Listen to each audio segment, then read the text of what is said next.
បាទតើ Hello គ្រប់ក៏ដូចជាសួស្តីពុកម៉ែបងប្អូនទាំងអស់គ្នាបាទខ្ញុំបាទណាង Slingshot ហ្នឹងហើយដែលមាន account Facebook ផ្លូវការឈ្មោះពូណាងជំពាមខ្មែរបាទមួយរយៈនេះគឺខ្ញុំអត់សូវដែលបានចេញវីដេអូប្រហែលច្រើនទេបងប្អូនហើយសម្រាប់វីដេអូនេះខ្ញុំចេញមកថតដងភ្ញៀវដែលគាត់កំងបងប្អូនបាទបងប្អូនដែលស្រឡាញ់ដងដែល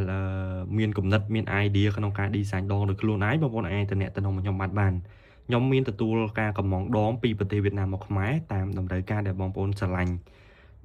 ដងបែបម៉េចបងប្អូនអាច design ដងចឹងបាននឹងហើយពាក់ព័ន្ធជាមួយនឹងអីវ៉ាន់ផ្សេងបាទដូចជាកៅស៊ូបងប្អូនបាទកៅស៊ូក៏ខ្ញុំមាន stock ដែរបាទជាពិសេសគឺ Super Brand Adam គឺមានច្រើនគួរសមដែរបងប្អូនហើយមានប្រភេទដង CNC បងប្អូនបាទ CNC នេះក៏គួរសមដែរបាទនឹងហើយដងជោបាទមានដងញក្របដងអីចឹងទៅមានដុំឆក់ដុំអីបងប្អូនបាទបងប្អូនមានតម្រូវការនិយាយទៅឲ្យតែពាក់ព័ន្ធជាមួយនឹងសម្ភារៈប្រមាញ់ជំពាមបងប្អូនអាចទៅអ្នកទៅនឹងខ្ញុំបានដែលបងប្អូនពិបាក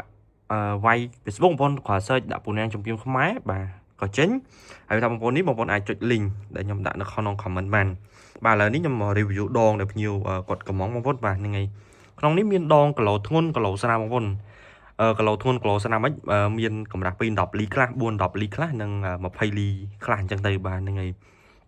ហើយសម្រាប់ដងស្អាតមែនតើបងប្អូនឲ្យមើលជាក់ស្ដែងបានណាបាទនេះប្រភេទដងកំងសិតតែដាច់3 12ទាំងអស់បងប្អូនបាទសិតតែបាញ់ត្រូវដងអត់កពិតណាបាទហ្នឹងហើយនេះម្ដាមនេះបងប្អូនរបស់ខ្ញុំលេងផ្ទាល់បាទហ្នឹងមកថ្មី design មកថ្មីដែលបងប្អូនអត់ច្រឡោះបាទហ្នឹងជាមួយថ្ងៃណាតនេខ្ញុំចេញសាកជាមួយដងនេះបងប្អូនដែលដងនេះមានឈ្មោះខ្ញុំនៅលើហ្នឹងបងប្អូនហើយពាក់ព័ន្ធជាមួយនឹងការ design ឈ្មោះបងប្អូនស្រឡាញ់ឈ្មោះបាទមានពន្លិចទៅដោយក្បាច់ខ្មែរបងប្អូនអាចតំណែងខ្ញុំបាននៅគ្នាខ្ញុំ free design ជូនបងប្អូនដែរសម្រាប់ឈ្មោះបាទហ្នឹងឈ្មោះនេះគឺដាក់ម្ដាមនេះគឺថាបើថាបាញ់មិនកើតទេទុកតាំងបងប្អូនបាទហ្នឹងដោយសារតែ